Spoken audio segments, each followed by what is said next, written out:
எனக்கு ஒரு நண்பர், அவர் ஒரு வழக்கறிஞர். ஒரு நாள் அவர்கிட்ட பேசிக்கிட்டு இருந்தேன். அப்போ கேட்டேன், ஏன் சார் நீங்கள்லாம் கோர்ட்டில் வாதாடுறப்போ கருப்பு நிற அங்கி அணியிறீங்களே, அதுக்கு என்ன காரணம்?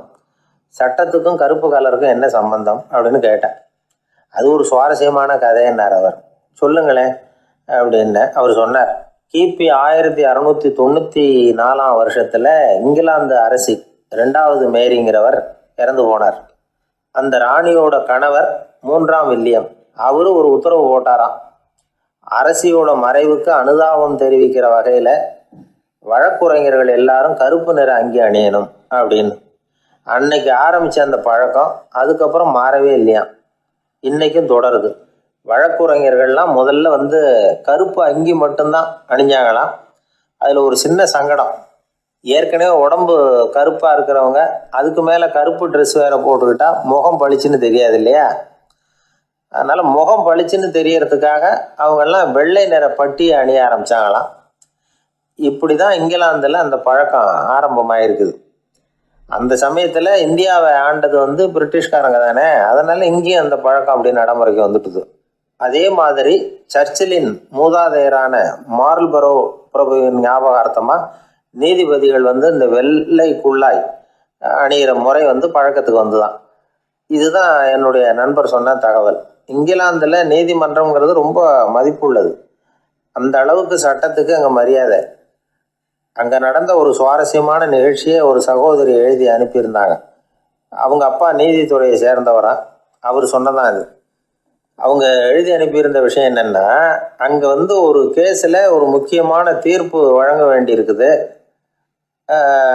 ஜட்ஜு, பாரட்லா படித்த பெரிய பெரிய வக்கீல்கள், ஜூரி எல்லாருமா கூடி அந்த கேஸை பற்றி விவாதிக்கணும். சுமாராக 40 பேர். இதுக்காக கோர்ட்டு ஹாலில் விசேஷ சேம்பரில் நுழையிறதுக்கு முன்னாடி அவங்கெல்லாம் தங்களுடைய கோட்டு தொப்பி எல்லாத்தையும் கழட்டி அங்கே நின்றுக்கிட்டு இருந்த ஒரு அட்டெண்டர்கிட்ட கொடுத்துட்டு உள்ளே போனாங்க. அந்த ஆள் படிக்காதவர். அவர் ஒவ்வொருத்தர் கொடுக்குறதையும் வாங்கி அங்கே அப்படியே ஒரு இடத்துல அடுக்கி வைக்கிறார். அப்படியே வாங்கி உள்ளே வச்சுக்கிட்டு இருக்கிறார் ஒவ்வொரு இடத்துல. அது அவரோட வேலை. உள்ளே போன ஜட்ஜி, வக்கீல், ஜூரி எல்லாரும் ரொம்ப நேரமாக அந்த கேஸை பற்றி விவாதிக்கிறாங்க. ஒரு நாள் பூரா ஆயிட்டுது. அவ்வளவு தீவிரமாக அக்கு வேறு ஆணி வேறையை பிச்சு உதறி இருக்கிறாங்க. ஒரு வழியாக 13 மணி நேரம் கழித்து வெளியில் வந்திருக்கிறாங்க. ஒவ்வொருத்தராக வர வர அந்த அட்டெண்டரும் அவங்கவுங்க கோட்டு தொப்பியை அவங்கக்கிட்ட எடுத்து ரொம்ப மரியாதையாக திருப்பி கொடுத்துக்கிட்டு இருக்கிறார். கடைசியாக ஜட்ஜ்மெண்ட்லாம் எழுதி முடிச்சுட்டு ரொம்ப திருப்தியோடவும் களைப்போடவும் வெளியில் வந்துக்கிட்டு இருக்கிறாராம். இந்த ஆள் அவருடைய மேல் கோட்டையும் தொப்பியையும் எடுத்து அவர்கிட்ட ரொம்ப மரியாதையோடு நீட்டினாராம். ஜட்ஜுக்கு ரொம்ப ஆச்சரியம். இந்த ஆள் எப்படி இவ்வளவு பேரோட கோட்டு தொப்பி எல்லாத்தையும் ஞாபகம் பேசாமல் திருப்பி கொடுக்குறார் அப்படிங்கிறது அவருக்கு ஆச்சரியம். அதனால் அவர் அந்த ஆளை பார்த்து கேட்டாராம், ஏப்பா இந்த கோட்டை கொடுக்குறியே, இது என்னோடது தானா? என்னோடது தான்னு உனக்கு எப்படி தெரியும் அப்படின்னாராம். இதுக்கு அந்த பியூனு ரொம்ப பதவிசாக பதில் சொன்னாராம், ஐயா இந்த கோட்டு ஹேட்டை உங்ககிட்ட வாங்கி மாட்டினேன், இப்போ திரும்ப உங்ககிட்ட தரணும், தந்துட்டேன். இதுதான் என்னோட வேலை. மற்றபடி இது உங்களோடதா இல்லையா அப்படிங்கிறதெல்லாம் எனக்கு தெரியாதுங்க அப்படின்னாராம்.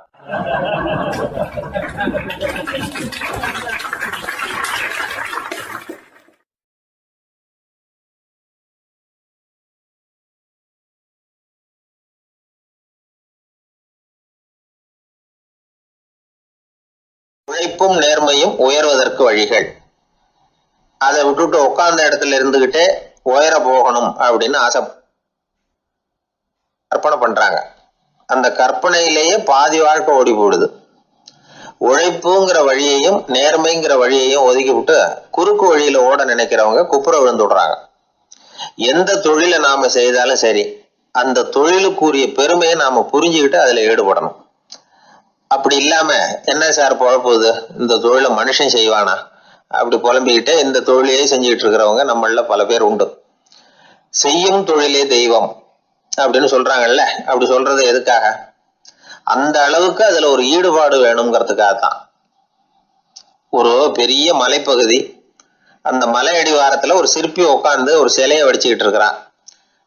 கையில ஒரு சின்ன உளிய வச்சுக்கிட்டு ஒரு பெரிய கருங்கல் பாறையை கொஞ்சம் கொஞ்சமா உடைச்சுக்கிட்டு இருக்கான். ஒரு சிற்பத்தை வடிக்கிறதுங்கிறது அவ்வளவு உன்னதமான ஒரு தொழிலா? எல்லாராலையும் முடியுமா அது? அப்படி இருந்தும் அந்த சிற்பிக்கு மன நிறைவில்லை. அவன் நினைக்கிறான், இந்த கடுமையான வெயில்ல உட்கார்ந்து வேலை செய்யறது எவ்வளவு கஷ்டம். நாம ஒரு சிற்பியா இருக்கிறதுனால தானே சூரியன் கடுமையான வெப்ப கதிர்களை நம்ம மேல வீசுறான். நாமளே அந்த சூரியனா இருந்துட்டா இந்த கஷ்டம் இருக்காத. நம்மளை கஷ்டப்படுத்துறவன் நம்மளை விட வலிமை உள்ளவன், அதனால நாம அவனா மாறி விடுறதுதான் நல்லது அப்படின்னு அந்த சிற்பி யோசனை பண்ணான். அவன் எண்ணம் உடனே நிறைவேறிட்டுது. இயற்கைங்கிற மாபெரும் சக்தி அவனை ஒரு சூரியனா மாத்தி விட்டது. சிற்பி இப்போ ஒரு சூரியனா மாறினான். இனிமே இந்த உலகத்துல நம்மளை விட வலிமை உள்ளவன் வேற யாரும் கிடையாது அப்படின்னு நினைக்க ஆரம்பிச்சுட்டான். அவனுக்கு மகிழ்ச்சியா இருந்தது. அந்த மகிழ்ச்சி அதிக நேரம் நீடிக்கல. ஏன்னா கொஞ்ச நேரத்துல ஆகாயத்துல கரிய மழை மேகங்கள் அப்படியே சூழ்ந்து வந்தது. சூழ்ந்து வந்த மேகங்கள் சூரியனை மறைக்க ஆரம்பிச்சுது. இப்போ சூரியனா இருந்த அந்த சிற்பி நினைச்சு பாக்குறான், என்ன இது என்னையே இந்த மேகம் மூடி மறைக்குதுன்னா அது என்னை விட பெரிய ஆளாதான் இருக்கணும். அதனால இனிமே நாம சூரியனா இருக்கக்கூடாது, நாம மேகமா தான் இருக்கணும், அதுதான் கௌரவம் அப்படின்னு நினைக்க ஆரம்பிச்சிட்டான். இப்பவும் பாருங்க, இயற்கை அவனுடைய ஆசையை நிறைவேற்றி வச்சது. சூரியனா இருந்த சிற்பி மேகமா மாறினான். வான வீதியில அப்படியே உல்லாசமா வர ஆரம்பிச்சான். அந்த உல்லாசமும் அதிக நேரம் நீடிக்கல. எதிரில் பார்த்தா பிரம்மாண்டமான மலைகள் வழியை அடைச்சிட்டு நிக்குது. வேகமா வந்த மேகம் மலையில மோதிக்கிட்டுது. அந்த மலையை தாண்டி அப்பால செல்ல முடியல. இப்போ அந்த மேகம் நினைக்குது, நாம எந்த தடையும் இல்லாம அந்த இடத்துல மிதந்து வர்றோம். நம்மையே போக விடாம தடுக்குதுன்னா அந்த மலைக்கு எப்பேற்பட்ட வலிமை இருக்கணும். இனிமேல நாம மேகமா இருந்து பிரயோஜனம் இல்லை, இருந்தா மலையா இருக்கணும், அதுதான் பெருமை அப்படின்னு நினைக்க ஆரம்பிச்சான். இப்பவும் பாருங்க, இயற்கை அவனுடைய ஆசையை நிறைவேற்றி வச்சது. மேகமா இருந்த சிற்பி மலையா மாறினான். பெரிய மலை பூமிக்கும் வானத்துக்குமா நின்றுகிட்டு இருக்கு. இனிமே நமக்கு எந்த கவலை இல்லை அப்படின்னு நினைச்சது அந்த மலை. இப்படி நினைச்சுக்கிட்டு இருந்த வேளையில அந்த மலையோட காலடியில அடிவாரத்துல ஏதோ சத்தம் கேட்டுது. என்ன சத்தம் இது அப்படின்னு சொல்லி அந்த மலை மெதுவா குனிஞ்சு பார்த்துதான். பார்த்தா அங்க ஒரு மனுஷன் தன்னுடைய கையில உளிய வச்சுக்கிட்டு மலையை கொத்திக்கிட்டு இருக்கிறான். ஏதோ ஒரு சிற்பத்தை வடிக்கிறதுக்காக அவன் முயற்சி பண்ணிட்டு இருக்கிறான். இப்போ அந்த மலை நினைச்சுதான், மலையே ஒருத்தன் உடைக்கிறான்னா அவன் எப்பேற்பட்ட வலிமை உள்ளவனா இருக்கணும். இனிமேலும் மலையா இருந்து பிரயோஜனம் இல்லை, மனுஷனா மாறணும், அதுதான் சரி அப்படின்னு நினைச்சுதான். அந்த வினாடியே அந்த மலை ஒரு மனுஷனா மாறிச்சு. அவன் கையில ஒரு உளி, பழையபடியே ஒரு கருங்கல் பாறையை கொத்த ஆரம்பிச்சான். அந்த ஆள் பழைய நிலைமைக்கு வந்துட்டான். இந்த கதையிலிருந்து நாம தெரிஞ்சுக்க வேண்டியது என்னன்னா, தன்னுடைய உண்மையான பலம் என்னங்கிறது தெரியாமலே தாவி தாவி தடுமாறிக்கிட்டு இருக்கிறான் மனுஷன் அப்படிங்கிறது தான். இனிமேலாவது அதை புரிஞ்சுக்கணும். புரிஞ்சுக்கிட்டு புறப்படணும் வாழ்க்கையில வெற்றி பெறறதுக்கு. ஒரு குடும்ப தலைவருக்கு விபரீதமா ஒரு ஆசை வந்துதான். அதாவது ஒரு நாள் பூராவும் புடவை கட்டிக்கிட்டு மனைவி செய்கிற வீட்டு வேலைகள், சமையல் வேலைகள் எல்லாத்தையும் தானே செய்யணும். மனைவிக்கு ஆண் வேஷம் போட்டு ஆபீஸுக்கு அனுப்பி வச்சுடணும் அப்படின்னு ஆசைப்பட்டான். இதுதான் அந்த ஆசை. அதே மாதிரி செஞ்சான். பெண் வேஷத்துல சமையல் பண்ணிட்டு இருந்தான். இருட்டி விட்டுது. இந்த சமயத்துல வாசல் கதவு தட்டப்படுற சத்தம் கேட்டுது. ஓடி போய் திறந்தான்.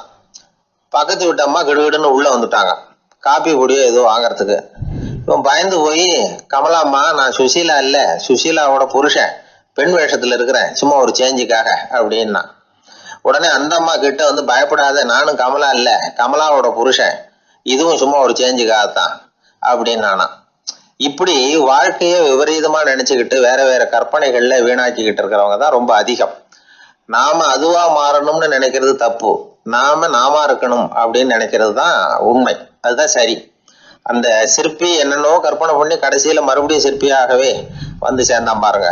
அதனால நம்முடைய உண்மையான பலம் என்ன அப்படிங்கிறத தெரிஞ்சுக்கிட்டு நடந்துகிட்டோம்னா வாழ்க்கையில எப்பொழுதும் வெற்றி நிச்சயம்.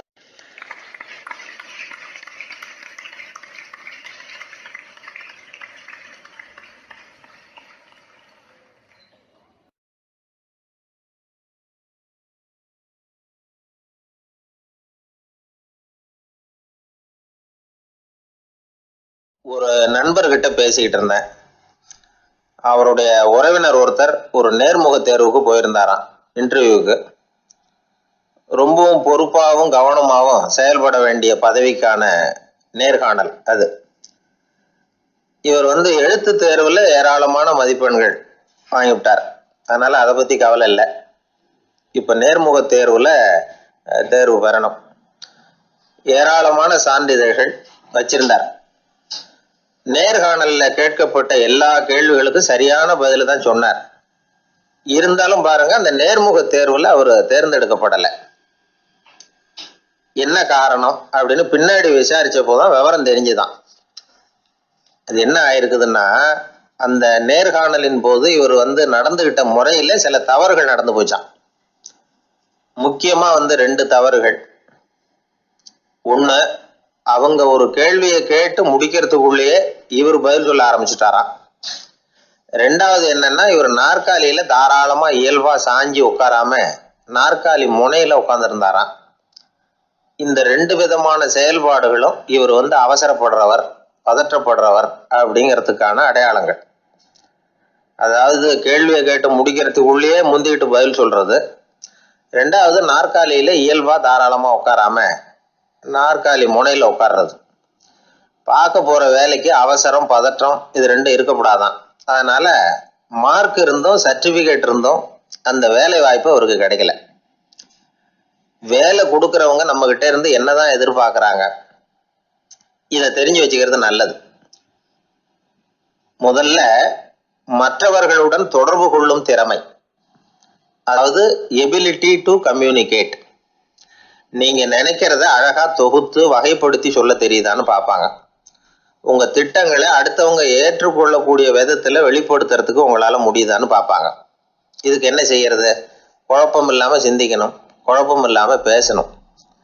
2வது விஷயம் என்னன்னா புத்திசாலித்தனம், அதாவது இன்டெலிஜென்ஸ். ஏத்துக்க போற வேலையை நல்ல விதமா செய்ய முடியுமா உங்களால? அதை எந்தெந்த வழியில செய்யலாம் அப்படிங்கிறத உங்களால தீர்மானிக்க முடியுமா? அந்த வேலைக்கான புது புது யோசனைகளை உங்களால சொல்ல முடியுமா அப்படின்னு பார்ப்பாங்க. இது இன்டெலிஜென்ஸ். 3வது தன்னம்பிக்கை, அதாவது செல்ஃப் கான்ஃபிடன்ஸ். உங்களுக்கு அது உண்டா அப்படிங்கிறத கவனிப்பாங்க. எந்த சூழ்நிலையையும் சமாளிக்கணும், எப்படிப்பட்ட மனிதர்களையும் சமாளிக்கிற தைரியம் வேணும், அடுத்தவங்களை நமக்கு சாதகமா திருப்பக்கூடிய தன்னம்பிக்கை வேணும். 4வது, பொறுப்புகளை முன்வந்து ஏற்றுக்கொள்ளுதல், வில்லிங்னஸ் டு அக்செப்ட் ரெஸ்பான்சிபிலிட்டி. பொறுப்புகள்ல இருந்து நழுவி போக ஆசைப்படாம செஞ்சு முடிக்கணும். 5வது முன் வருதல், இனிஷியேட்டிவ்.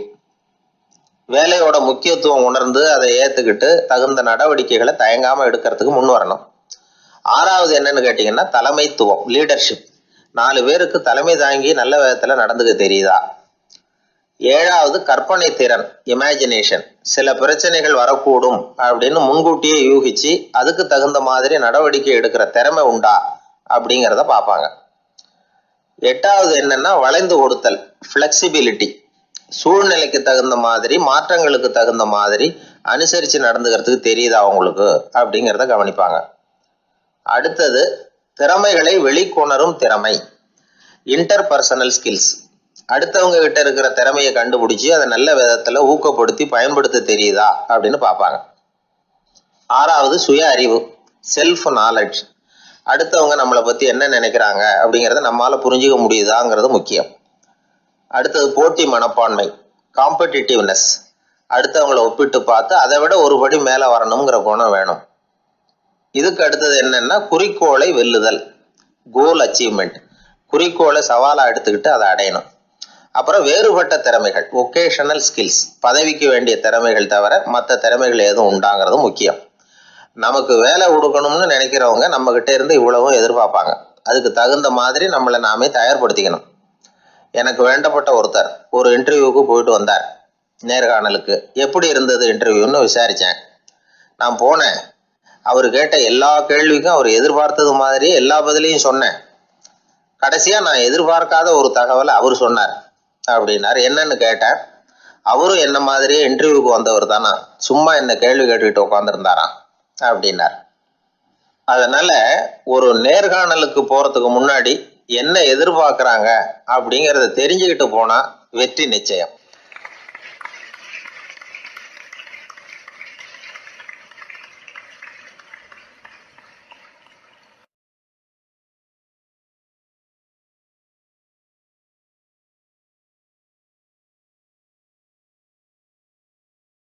அன்பா இருக்கணும்னு அநேக பெரியவங்க சொல்லியிருக்கிறாங்க. நாமளும் அதை கேட்டுட்டு அன்பு காட்டுறதுக்கு தயாரா தான் இருக்கிறோம். அதை வாங்குறதுக்கு தான் ஆளை காணும். இருந்தாலும் அன்புல எத்தனையோ வகை உண்டு. அதை சரியா புரிஞ்சுக்கிட்டு அதுக்கப்புறம் அன்பு காட்ட ஆரம்பிக்கணும். வகையை புரிஞ்சுக்காம அன்பு காட்டினா வம்புல மாட்டிக்க வேண்டியதுதான்.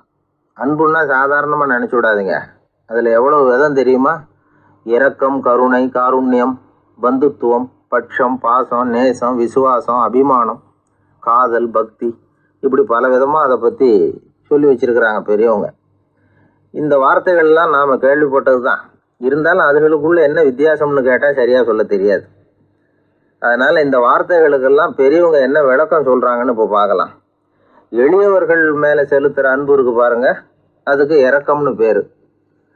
அறிவு பலம், சரீர பலம், இது ரெண்டும் இல்லாதவங்க மேல, அதாவது வலிமையற்றவர்கள் மேல செலுத்துற அன்பு இருக்கு பாருங்க, அதுதான் கருணை. எறும்புல இருந்து யானை வரைக்கும் சகல ஜீவராசிகள் மேலேயும் காட்டுற அன்புக்கு காருண்யம்னு பேரு, ஜீவகாருண்யம். சிவி சக்கரவர்த்தி காட்டின அன்பு இந்த ரகம். உறவினர்கள், சொந்தக்காரங்க, அவங்க வசதியா இருந்தாலும் வறுமையில இருந்தாலும் வித்தியாசம் இல்லாம காட்டுற அன்பு இருக்கு பாருங்க, அதுக்கு பேரு பந்துத்துவம். ஒரு எஜமானன் வேலையாள்கிட்ட காட்டுற அன்பு இருக்கு பாருங்க, அதுக்கு பேரு தான் பட்சம். அவனும் தன்னை மாதிரி மனுஷன்தாங்கிற நினைப்பு வேணும். ஒரு தாய் தன்னுடைய குழந்தை மேல, ஒரு குழந்தை தன்னுடைய தாய் மேல செலுத்துற அன்புக்கு பாசம்னு பேரு. ஈருடல் ஓர் உயிர்னு நினைக்கிறது இது. ராமரும் கௌசலையும் இதுக்கு உதாரணம். தம்மை ஒத்த நண்பர்கள் கிட்ட செலுத்துற அன்புக்கு நேசம்னு பேரு. வயசு, செல்வம், அந்தஸ்து, இந்த வித்தியாசமெல்லாம் பார்க்காம அவங்க சுக துக்கத்துல சமபங்கு எடுத்துக்கிறது இது. கிருஷ்ணன் குசேலர்கிட்ட காட்டினது இந்த ரகம். வேலை செய்யறவன் முதலாளி கிட்ட காட்டுற அன்புக்கு விசுவாசம்னு பேரு. தேசத்து மேலையும் தாய்மொழி பேர்லையும் செலுத்துற அன்புக்கு அபிமானம்னு பேரு. தேசாபிமானம்னு சொல்றமே இதுதான். ஒரு கணவன் மனைவி பேர்ல காட்டுற அன்புக்கு காதல்னு பேரு. கடவுள் பேர்ல செலுத்துற அன்புக்கு பக்தின்னு பேரு. இப்படி அன்புல பல ரகம் இருக்கிறப்போ அதுல உள்ள வித்தியாசம் தெரியாம இடம் மாத்தி அன்பு காட்டினா இடைஞ்சல் தான். சரி, இந்த அன்பை பத்தி விஞ்ஞானம் என்ன சொல்லுது தெரியுமா? இதயத்தை பாதுகாக்கிறதுக்கு முக்கியமா தேவைப்படுற ஒண்ணு இந்த அன்புதான்னு சொல்லுது. நெதர்லாந்து விஞ்ஞானிகள் இதை ஆராய்ச்சி பண்ணியே கண்டுபிடிச்சிருக்கிறாங்க. கொஞ்சம் முயல் குட்டிகளை 2 பிரிவா பிரிச்சாங்க. 2 குரூப்புக்கும் கொழுப்பு அதிகமா உள்ள ஆகாரத்தையே கொடுத்துட்டு வந்தாங்க. ஆனா ஒரு குரூப்புக்கு வெறுமன ஆகாரத்தை கொடுத்ததோட சரி, இன்னொரு குரூப் முயல்களுக்கு ஆகாரம் கொடுத்ததோட நிறுத்திக்கல. அதுக்கு முன்னாடி கூண்டுகளை திறந்து விட்டு முயல்களை கொஞ்ச நேரம் எடுத்து கொஞ்சி விட்டு அதுக்கப்புறமா ஆகாரம் கொடுத்தாராம் ஆராய்ச்சியாளர். இந்த குரூப்புக்கு இதய பாதிப்பு 60% குறைச்சலா இருந்துதான். சில நோயாளிகளுக்கு ஹார்ட் அட்டாக் வந்தாலும் அதை தாங்கிக்கிட்டு குணமாகிற சக்தி அதிகமா இருக்குது. இது எப்படின்னு ஆராய்ச்சி பண்ணி பார்த்துருக்குறாங்க. அவங்கெல்லாம் மனைவி தன் பேர்ல ரொம்ப அன்பா இருக்கிறதாக நினைக்கிறவங்களா இருக்கிறாங்களாம். இதய நோயாளிகள் பல பேரை சந்திச்சு இதய நோய் ஏற்பட என்ன காரணம்னு கேட்டிருக்கிறாங்க. அவங்க சொன்ன காரணம்லாம் சாப்பாடு சம்பந்தமா இல்லையா, மனைவி அன்பா இல்லை, இப்படிப்பட்ட காரணத்தை தான் சொல்றாங்களாம். அதனால இதயத்தை பாதுகாக்கணும்னு நினைக்கிறவங்க அடுத்தவங்க அன்பா இருக்கிறது மாதிரி பார்த்துக்குங்க, அதுதான் முக்கியம். ஒருத்தர் முகம் பூரா பிளாஸ்டரி போட்டுக்கிட்டு வந்தார். ரொம்ப கோபமா, என்னங்க ஆச்சுன்னு விசாரிச்சேன். எல்லாம் உங்களால தான் சார்னார். விவரமா சொல்லுங்களேன். என்ன உங்க தகவலை கேட்டுட்டு ஒரு பூனைக்குட்டியை கையில எடுத்தேன், அன்பா அதை தடவி கொடுக்கறதுக்காக. ஆனா அது முந்திக்கிட்டது, அது என் முகத்தை தடவி கொடுத்துட்டுது, முகம் பூரா நகை கீறல், அதுதான் இப்படி அப்படின்னார். அன்புல அறிவு சேராததுனால வந்த கோளாறு இது.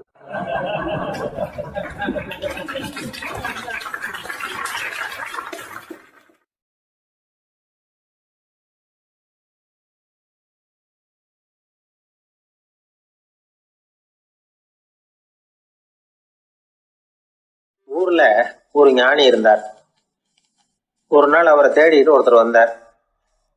வந்தவர் ஞானியை பார்த்து ஒரு கேள்வி கேட்டார். ஐயா, உங்களுடைய சாதனை என்ன? இதுதான் அவர் கேட்ட கேள்வி. இதை கேட்டதும் அந்த ஞானி நிமிர்ந்து இவரை பார்த்தார். அப்புறம் சொன்னார், அது ஒன்றும் பெரிய விஷயம் இல்லை, அது ரொம்ப எளிமையான ஒண்ணு. எப்போ எனக்கு பசிக்குதோ அப்போ நான் சாப்பிட்ருவேன், எப்போ எனக்கு தூக்கம் வருதோ அப்போ நான் தூங்கிடுவேன், அவ்வளவுதான் அப்படின்னாரு. கேள்வி கேட்டவர் ஒரு மாதிரி ஆயிட்டார். ஐயா, இதே தானே நாங்களும் செய்கிறோம், இதுல என்ன அதிசயம் இருக்கு அப்படின்னார்.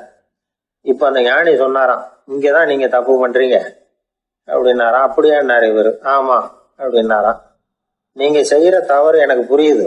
ஏன்னா நான் உங்களை மாதிரி நான் வாழ்ந்து பார்த்துருக்கிறேன். அதனால என்னுடைய அனுபவத்துல உங்களுக்கும் எனக்கும் உள்ள வித்தியாசத்தை உணர முடியுதுன்னாரா. என்ன சொல்றீங்க, எனக்கு ஒன்றும் புரியலையேன்னாரா இவரு. இதை பாருங்க, சாப்பிடுறதுங்கிறது நாம 2 பேருக்கும் பொதுவான ஒரு காரியம்தான். ஆனா நீங்க சாப்பிடுறதுக்கும் நான் சாப்பிடுறதுக்கும் வித்தியாசம் இருக்கு அப்படின்னாராம். என்ன வித்தியாசம்னு கேட்டிருக்கார். நீங்க பசி இல்லாத பொழுது சாப்பிடுறீங்க, இப்போ சாப்பிடுற நேரம் வந்துட்டுது அப்படிங்கிறதுக்காக சாப்பிடுறீங்க. சாப்பாடு ருசியா இருக்கு அப்படிங்கிறதுக்காக சாப்பிடுறீங்க. எது தேவைங்கிறது தெரியாம சாப்பிடுறீங்க. அது மாதிரி தூக்கமும் உங்களுக்கு ஒரு பழக்கமா போட்டுது. இப்போ இது தேவையா இல்லையா அப்படிங்கிறத பத்தி நீங்க யோசிச்சு பாக்குறது இல்ல. சாப்பிடும்பொழுது 1000 வேலைகளை மனசுல நினைச்சுக்கிட்டு இருப்பீங்க, அதனால அது சாப்பிடுதலா இருக்காது. அதே மாதிரி நீங்க தூங்கும் பொழுதும் அது தூங்குதலா இருக்காது. ஏகப்பட்ட கனவுகள் வரும், உங்க மனசு மேலும் மேலும் கனவுகளை உருவாக்கி கொண்டே இருக்கும். அதனால எனக்குள்ள நடக்கிறது வேற மாதிரி, நீங்க நினைக்கிற மாதிரி இல்ல. எனக்குள்ள நடக்கிறது எப்படின்னா, நீங்க செய்யறது மாதிரி இல்ல. தூக்க உணர்வு வந்த உடனே தூங்குதல் மட்டுமே நடைபெறும். அதுதான் என்கிட்ட நடக்கிறது அப்படின்னாராம் அந்த ஞானி. இப்போ வித்தியாசம் புரியுதா? அந்த ஞானி சாப்பிடுறத அனுபவிக்கிறார், அது எக்ஸ்பீரியன்ஸ். நாம அப்படி இல்லை, மனம் போன போக்கில் சாப்பிடுறோம். இது இன்டெலிஜிங். இது ரெண்டுலேயும் செயல்ல வேறுபாடு இல்லை, விழிப்புணர்வுல தான் வேறுபாடு இருக்கு. அவர் சாப்பிடும் பொழுது ஒரு சாட்சி மனோபாவத்தோட சாப்பிடுறார். எவ்வளவு தேவையோ அவ்வளவுதான் சாப்பிடுறார். ஏன்னா அவருடைய விழிப்புணர்வு முழுமையா செயல்படுது. அதனால அவர் சாப்பிடும் பொழுது நம்மை விட மகிழ்ச்சியா இருக்கிறார். நாம அப்படி இல்லை, வயிற்றை நிரப்புறதுக்காக சாப்பிடுறோம். இன்னும் சொல்ல போனா சாப்பிடும் பொழுது நாம அங்கேயும் இருக்கிறது இல்லை, எங்கேயோ போயிடுறோம். உடம்பு மட்டும்தான் அங்க இருக்கும். ஆனா ஞானி அப்படி இல்லை. அவர் சாப்பிடும் பொழுது சாப்பிடுதல் மட்டுமே இருக்கும். எந்த ஒரு செயலையும் விழிப்புணர்வோட செய்யலாம், மனம் போன போக்கிலையும் செய்யலாம். விழிப்புடன் செய்யறப்போ செய்யும் செயல் நம்ம அனுபவமாகிறது, அவ்வளவுதான். இதெல்லாம் பெரிய தத்துவம் மாதிரி தெரியும். இருந்தாலும் நாம புரிஞ்சுக்க வேண்டியது என்னன்னா, எந்த காரியத்தை செஞ்சாலும் அதுல முழு ஈடுபாடு வேணுங்கிறது முக்கியம். அந்த அளவுக்கு முதல்ல நம்மளை மாத்திக்கிட்டா போதும். ஆனா நம்ம ஆளுங்க அந்த அளவுக்கு இருக்கிறது இல்லை, எல்லாமே அரைகுறை தான். கேட்டா ஞாபகம் வருது. ஒருத்தன் என்ன பண்ணானா, விமான டிக்கெட் வாங்கிக்கிட்டு ரயில்வே ஸ்டேஷனுக்கு வந்துட்டான். அப்புறம் தான் புரிஞ்சுது தவறுதெல்லாம் இங்க வந்துட்டோம்ங்கிறது. உடனே அவசரமா விமான நிலையத்தை நோக்கி ஓடி இருக்கிறான். அங்க போய் கவுண்டர்ல கேட்டிருக்கான், மேடம், நான் தவறுதலா ரயில்வே ஸ்டேஷனுக்கு போயிட்டேன், இப்போ விமானத்தையும் தவற விட்டுட்டேன், அடுத்த ஃபிளைட்ல எனக்கு இதை மாத்தி தர முடியுமான்னு கேட்டிருக்கான். முடியாதுன்னாங்களாம் அந்த அம்மா. ஏன்னு கேட்டானா, ஏன்னா இப்ப நீங்க வந்திருக்கிறது பஸ் ஸ்டாண்டு அப்படின்னாங்களாம்.